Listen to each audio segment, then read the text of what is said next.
안녕하세요. 서재걸의 그린병원입니다.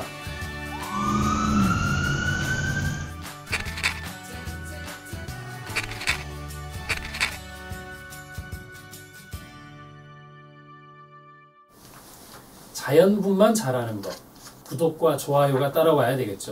자, 한번 말씀드리도록 하겠습니다. 출산을 하려면 두 가지가 꼭 필요합니다. 자궁이 내려와 있지 않고 원래 떠 있거든요. 그러면 최종적으로 출산하는 곳까지 자궁이 내려와야 된다는 힘 하나, 두 번째는 자궁이 벌어져야 애가 나오겠죠. 그러니까 자궁이 열려야 된다는 거 하나, 이 두 가지가 꼭 필요하거든요. 근데 진통을 10시간, 20시간 하는데 결국은 제왕절개를 했다는 사람들이 보면 내려왔는데 문은 조금밖에 안 열려 있어서 문이 안 열려서 못 낳거나 아니면 문은 좀 열렸는데 애가 떠 있어요. 이만큼. 여기에 애가 나와야 되는데. 그러면은 자연분만을 하려면 어떻게 해야 되느냐 하면 자궁이 내려오고 문은 열려야 되겠죠. 그래서 자궁이 내려오게 하려면 어떻게 해야 되냐 하면은 임신 8, 9개월 정도가 접어들면 정말 열심히 걸으셔야 됩니다. 근데 누워 계시다가 갑자기 진통이 와서 병원을 가게 되면 어떤 현상이냐 하면 내려올 때까지의 이 진통을 다 겪어야 돼요. 병원에서.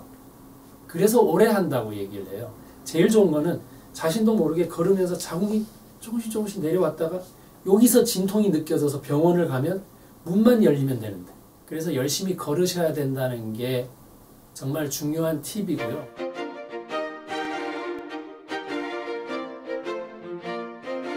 두 번째는 자궁문이 열려야 되는데 잘 안 열리는 사람과 잘 열리는 사람의 차이점은 자궁 경부를 보면 알 수 있습니다.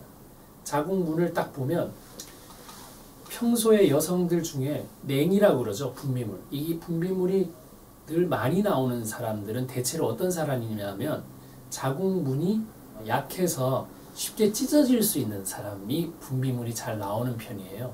그래서 그런 분들은 문이 잘 열리기 때문에 자연분만하기가 쉬운데, 어떤 분이 잘 안 열리냐 하면 너무 타이트해서 분비물이 별로 없는 사람, 여성들 중에 초산부일 경우는 그렇습니다. 한번 문이 열린 사람은 둘째 날 때는 순식간에 떨어져 나오는 게 문이 너무나 갑자기 밀면 그냥 열려버리거든요. 그래서 초산부랑 경산부의 차이는 그런 문제가 있거든요. 그래서 자연분만을 잘 하려면 출산하기 임박해서 한두 달 정도 전에는 좀 열심히 걸으셔야지 된다. 그리고 너무 안 움직이는 것보다는 그래도 조금씩은 스트레칭을 하면서 움직여서 이 하부 근육들을 잘 쓸 수 있는, 그리고 자궁이 좀 내려올 수 있는 기회를 많이 만드는 게 나중에 그 자연분만 하는데 훨씬 유리하다라고 좀 이해를 하시면 좋겠습니다.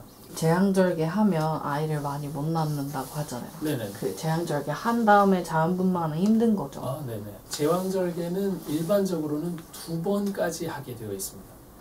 왜 그러냐면 자궁을 절개를 해서 아이를 꺼내고 다시 봉합을 하거든요.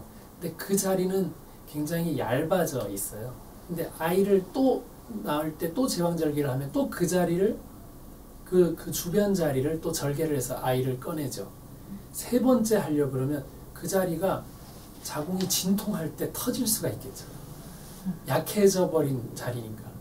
그래서 제왕절개를 했다가 자연분만을 하려면 그 제왕절개 한 자리에 얇아진 부분이 터질까봐, 파열될까봐 굉장히 조심하면서 자연분만을 유도해야 됩니다. 진통이 있기 때문에 이거는 수축을 하면서 근육이 얇아져 있는 부분은 파열이 올 수 있거든요. 근데 이제 그거는 이제 그렇게 하는 병원에서 아주 전문적으로 예의주시하면서 분만을 유도해서 받을 수는 있고요. 애가 거꾸로 있어서 할 수 없이 제왕절개 한 사람도 있는데, 정말 진통을 다 겪다가 애가 위험해서 할 수 없이 제왕절개를 하는 사람도 있거든요. 그러니까 어떻게 제왕절개를 했냐에 따라서도 좀 다르기 때문에 충분히 이제 전문 선생님하고 상담하면서 의논을 하셔야 됩니다.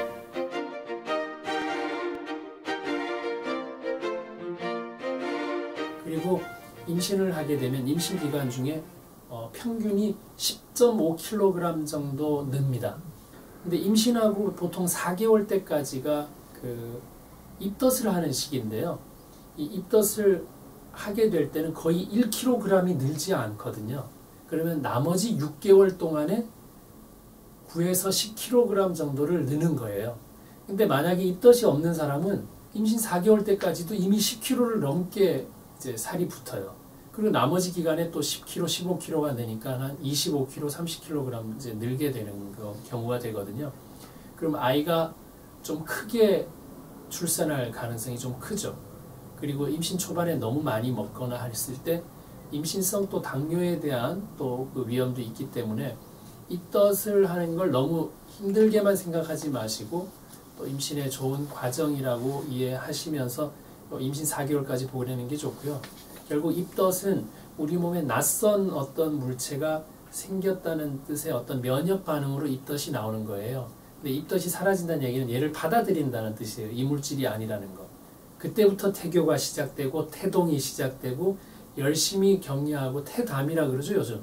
아이한테 들려주는 얘기까지도. 그러니까 그런 시기적인 게 다 있기 때문에 너무 불평만 하지 마시고 잘 받아들이고 그 아이가 커간다면 아이를 낳고도 산모가 건강할 수 있다는 거, 그것도 기억하시면 좋겠습니다. 임신 후 우울증 많이 궁금합니다. 산모 네. 맞아요. 임신 후에 우울증 중에 제일 큰 건 뭐냐면 임신할 때 뭐가 생겨서 애한테 영양분을 주죠? 태반이에요. 태반을 통해서 아이한테 영양분을 주죠. 그러다가 아이가 딱 태어나면서 뭐를 제거하냐면 태반을 딱 떼요.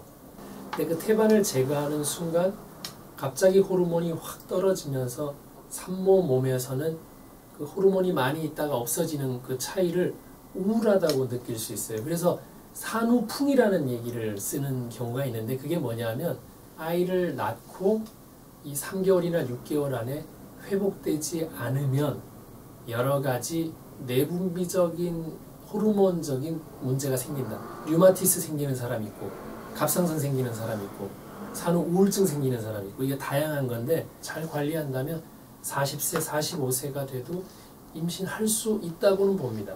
확률이 이제 점점점 낮아지고는 있지만 그래서 임신을 원하신다면 운동으로 근력을 많이 만드시는 게 좋고 그리고 산모인데 변비가 심해지잖아요. 내성투술 먹으면 또 그 변이 잘 나오고 하는 걸 잘 이겨내면서 또 아이한테 좋은 영양분, 미네랄이나 비타민 같은 것들을 줄 수 있기 때문에 저는 채소 과일을 삶아서 특히 채소 삶아서 먹는 것들은 습관처럼 해서 드시는 게 임신을 준비하기 위해서도 좋고 임신 중간에도 도움이 되고 또 출산을 하고 회복하는 데서도 굉장히 도움이 된다고 생각이 듭니다. 단백질 섭취는 적어도 달걀 2개 정도와 나머지 고기를 먹는 것들은 밤늦게만 먹지 않고 날 밝을 때 먹는 고기라면 저는 뭐 좋다고 생각을 합니다.